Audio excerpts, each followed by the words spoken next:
Well, Elizabeth, thank you so much for joining the show today. It's an absolute joy to have you with us. Thank you so much. I'm excited to be here. I would love to hear from you what your first thoughts were when you first learned I'm going to be playing the role of Mary Magdalene in this show called The Chosen. What were you thinking at that point? At that point, it was not the show we know it is today. At that point, it was, pretty much a web series. It was going to Okay. be released on an app, and we were only slated to shoot four of the episodes for season one. I don't even think the last four episodes had been written yet either. So it was just it felt more like a pilot, like this Hmm. the pilot few episodes, and it was in the middle of nowhere, Texas, and it was just a new project, and I as an actor in Austin at that time, it was really familiar. It was like, you always get these auditions, you usually film a pilot, and it rarely, if ever, gets picked up. So I tried to like keep my hopes in check for it. Um, and it was also during a time in my life where I was trying to quit acting. I just was not very Mm. successful. So I was like, I need to do something more practical. So it was sort of like the last audition that I was going to do. And when I got the scripts for the audition, I think that's when I knew. I was like, this is different. There's Mm. something really special about this. The way it was written, the fact that it even opened up the whole series on a woman's story, and the way it's done was so clever and so honest and relatable. I just thought, I'm like, this does not seem like a typical story about Jesus. The way it's being told, it's really relatable, really human. And so I knew from the writing, I'm like, this is different. And Mm. then, you get on set, and you're hoping it's going to be, great. And it ended up just like every step along the way, just kind of exceeded my expectations. And yeah. So when I booked it, I was thrilled and very excited to get to work on something so unique. Yeah.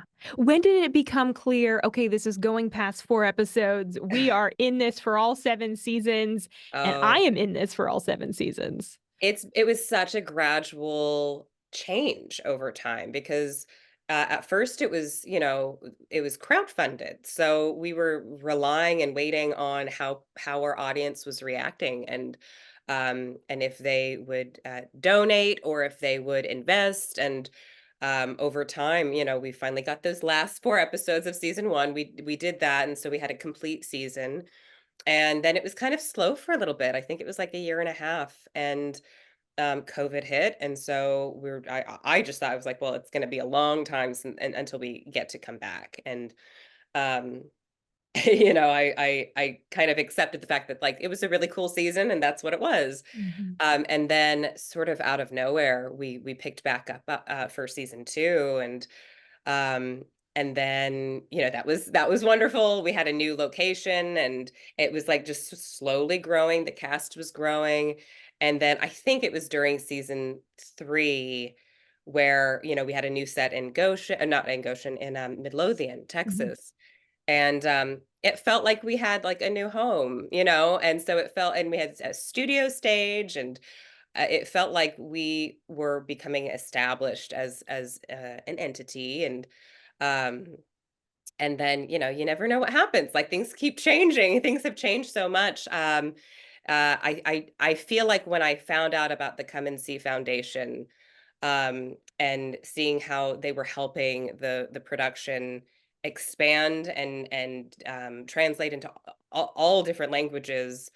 I think that's when I realized, I'm like, this is actually, we have a trajectory here. We have a goal, and it's the seven seasons. And I knew that we were told, like, we're slated to continue filming throughout the entire, the story. We Yeah. get to finish the story. So it's just been like over so many years that like a little bit of good news here and there, and then suddenly now it's we get to, I think celebrate the success of it. Yeah, truly, truly the success. Well, obviously, season 4, the first 3 episodes of season 4 are out in theaters now for anyone to watch, and it's been so fun to watch the character of Mary Magdalene just progress and change over the past 3 episodes and then first 3 of season 4.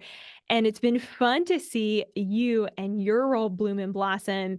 And obviously, the Chosen is so unique in that it is highlighting these women in the story of the Bible, but so many of the scenes are you interacting with all these guys, all the disciples with Jesus. What is that dynamic like for you as you're acting often with 13 guys, especially in the first season where you were often the only woman in the scene and playing off of all of these men? Yeah, I recall the first season and how like Mary is one of, and at that time it wasn't the 12 disciples that had been Mhm. called yet. It was like I think half of that, maybe a Yeah. little bit than half. But from the beginning, I mean, all these dudes are awesome. They're so sweet, and some of them are like my best friends, Aw. and I think all of us really caring about the project and really caring about telling the story well, and is I think the sort of basis of those dynamics. I think over time everyone's gotten their chance to sort of like have their character's moment or their character's storyline, and they're all such uniquely gifted actors, and I feel like I've gotten to watch them and learn so much. And earlier on in the seasons, I really relied on some old habits of acting, Mm. techniques, which were a little self-abusive and a little like you have to put yourself in a bad emotional state in order to portray it. I guess it would be a sort of method acting. Mhm. And over time, I remember actually the exact moment where something clicked in me was the scene with Matthew and Simon in season 2 where I'm drunk, they come and find me, and, I was so nervous about doing that scene, and I remember the moment where I realized, "Oh, I don't have to hurt myself to do this. I can just rely on the other actors and connect with them and be moved by them." And Wow. there's, like, a few lines from Matthew from Paris, that felt like he was speaking to me as Liz, as a friend, and I was so deeply moved by it that every take I realized, "Oh, there's a new way of acting for me," which is, um, trusting. Instead of having to rely too much on myself, it's trusting on one God and the situation that it's going to unfold the way it's meant to unfold, and I'm going to react the way I'm supposed to react.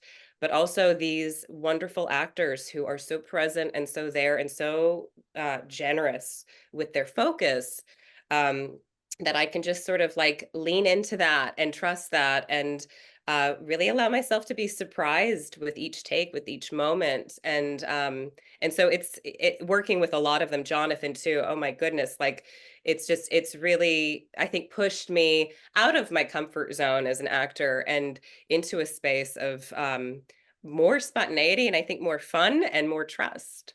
That's so neat. That's Yeah, really special to discover. So yeah. in that process, as you're figuring out, okay, how do I portray this historical biblical role of Mary Magdalene? What has that looked like for you? How much are you working with the director, with Dallas Jenkins, to say, okay, I think Mary would have acted this way in this situation, versus you have liberty to sort of shape that on your own, working with the writers and so forth?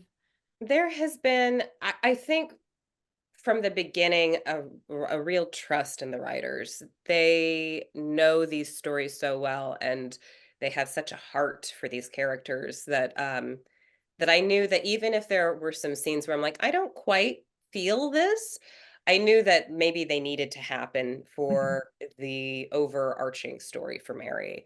Um, she goes through so much too. She goes through such depths and pain and sorrow and fear, and then also such joy and redemption. And I remember Dallas mentioning during season 2, he was like, we didn't want her to like be redeemed and then And then everything's easy, Yeah. everything's good, and everything's like she's just kind of trotting along with the rest of it. Like she still is a person and still may struggle with certain things. Um, and so I loved that they created these other tensions or kind of showcase these realistic other tensions that would create a dynamic within her where she is still a relatable person, still growing, still learning from things and learning from mistakes even. And so yeah, so whatever they've written for me, I'm usually uh excited about and usually just trust that like this is a necessary component of telling a fully fleshed out human story, Mm. whether or not that's a historical figure or not. I think her character is so rooted in her deep love of Jesus. There's always that to lean on. Yeah. That's Yeah. certainly been my favorite part of watching The Chosen is you see yourself in the characters. Like, oh, I can relate to that. You're human. You're not these almost like angels living on earth. Like, no, these Or are real yeah, these people. saints and like the stained glass or statues. They're yeah.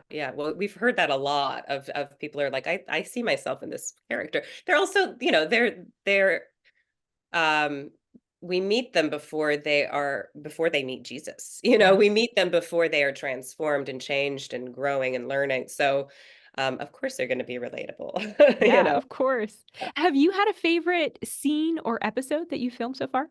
Oh, there's so many. It's so hard. I feel like there were a number of scenes in season two that were really pivotal for me and sort Mhm. of life changing, or at least perspective changing, which is life changing. And one of them is that scene with Paris and Shahar. The other one is with Jesus, with Jonathan, when we're in the tent and I come back and have this sort of reconciliation that is so sweet. At that time too, I was like, I don't think I'm good enough to play this character, mostly like a good enough actor to play this character. And so it was hearing those words felt very relieving. And you just have to start with your heart. And so I've kind of used that as my starting place for this show.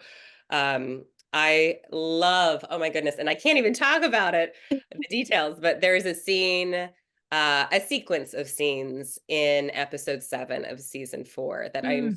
so thrilled about getting to do. It was a beautiful scene with a really one of my favorite actors and one of my favorite characters. And I can't share any details about it, but we got to do something really different, and Oh, we got to kind of look at things from a different perspective, even within our characters. So it was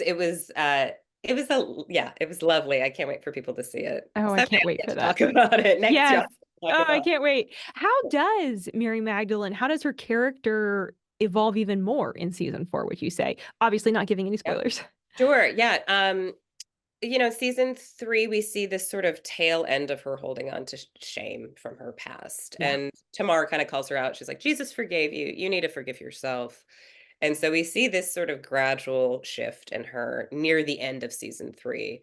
So when we pick up in season 4, I think she's getting there. She's, I think, very more, at least more confident in her place in the group, and she feels like she belongs, and those doubts are sort of have been silenced. And so um there's less tension within her, I think, which allows her now to kind of be an observer and watch what's occurring around her and be there for the people that are going through maybe grief or pain for the first time, because she's already experienced a lot of that sort of pain. I think she has a unique perspective that she can share with others of, a sense of patience with things, and um, maybe even just accepting the mystery of all of it, of life and of death and of grief, and that